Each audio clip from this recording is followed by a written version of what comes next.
All right, so I'm here to talk to you about the new Apple TV show, The Changeling. You don't see, but you will. So, The Changeling, this is based on a novel made by Victor Lavalle, and the book was really popular when it came out and everything. I haven't read it personally, so just right up front, I haven't read the book before going into this series. So basically, what this series is about is we have Lakeith Stanfield character. He's a bookseller, and he meets a librarian. They kind of fall in love, and it's funny because there's kind of like a narration, and the whole show is structured as a fairy tale. But the twist here is it's kind of like a horror fairy tale, and it's interesting how it plays out. I'm just gonna jump right into my thoughts, and this is gonna be a non-spoiler review, so I'm not gonna talk about spoilers.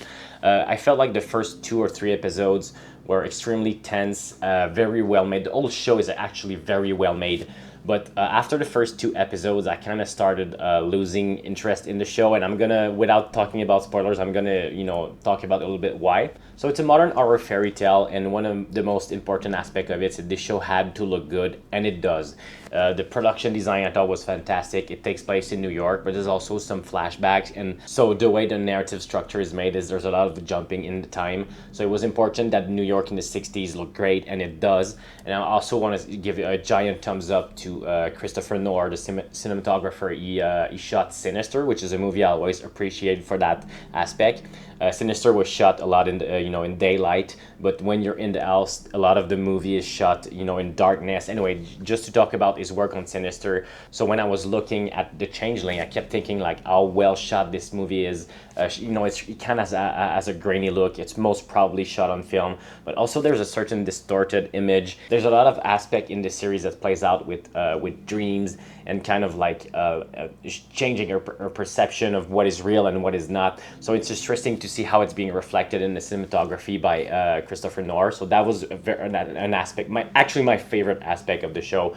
The music is also fantastic. Lakeith Stanfield, very good actor and everything. So just to tell you what my experience was watching the show, I was watching that at night. There's some really like frightening moment in that show. I had like sometimes you watch something and you're literally like having chills because there's something. I'm just gonna give you my experience. I don't know if you ever watch Mr. Nightmare's YouTube videos, and it's funny sometimes. Well, it's not funny. It's actually fucking scary. But there's some moment when you're watching his videos, and the stories usually evolves around someone is in your house while you don't know about it, or you receive a picture of of yourself while you're in your home. Someone sends you a picture from outside. Those kind of things. Something that you just hear and gives you straight up chills.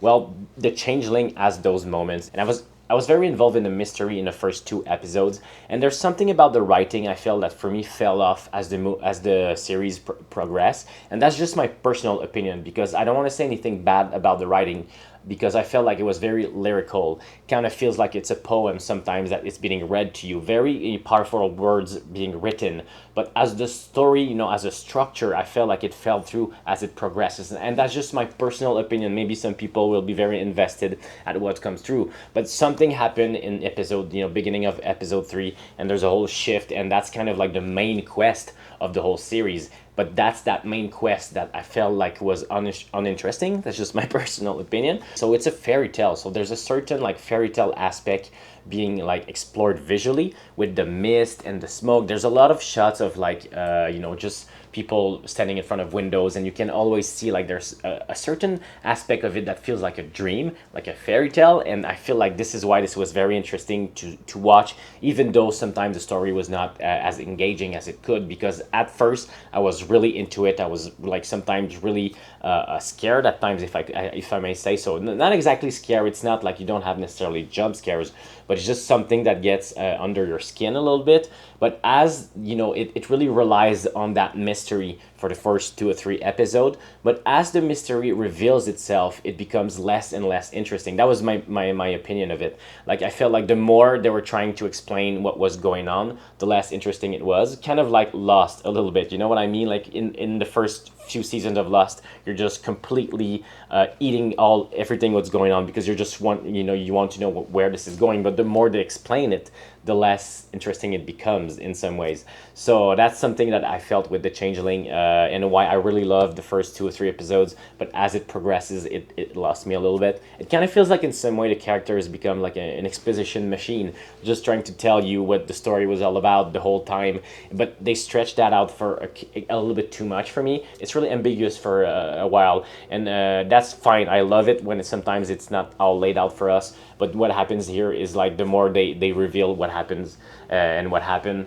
kind of lost me a little bit. So it was a little bit too long, and by the end of it, I kind of, I was waiting for it to end. Unfortunately, it was a little bit too long for my personal taste, and also in terms of rewarding, like how rewarding the whole story is, and how they laid out the mystery and the reveals and everything. So that's my main issue with it. It kind of falls into a narrative trap of being like too mysterious, and then delivering something that's a little bit underwhelming. At the end of the day, when you're watching something, there's like an umbilical cord. You're connected to something or you're not. And I was really connected for the first 3 episodes, and they do something. It's not, there's no twist or anything. I'm just saying, like, the main quest, the main point of the whole series, takes on as the 3rd episode comes in, and that main quest was not as interesting to me as the first 2 episodes. I love all the question I had while I was watching the first 2. So the first 3 episodes are going to be dropping on September 8th, and I feel like when those 3 episodes drop, there might be some buzz around the show because those are very interesting, and I'm gonna be very curious to see how people react to the following thing. And if you've read the book, you know where this is going. A little bit. You might be surprised though, because I've read a little bit about it. You might be surprised by how the series adapt the book. So I'm just gonna say that. But it's gonna be interesting to see how people react after those 3 episodes, because this is where I start feeling a disconnect personally. So if I have to give a rating to the Changeling, despite all my, I kind of like mixed feelings, I kind of feel like giving it a positive 6 out of 10. I feel like I was disappointed by the whole thing, and I had trouble like finishing it and connecting with it, and that kind of like build a certain feeling of disappointment that you wish they could achieve something more and they kind of didn't. But it's not about the craft. If anything, it's about the writing, because I loved how it was made, but maybe not how the story evolved and what it was all about by the end of it. Some great stuff in it. It's very, lyrical and poetic in terms of writing, and yet the story structure might be where it fell through for me. So, all right, that's my review for the Changeling. Don't forget to like and subscribe, and I'll be back, I guess, sometime.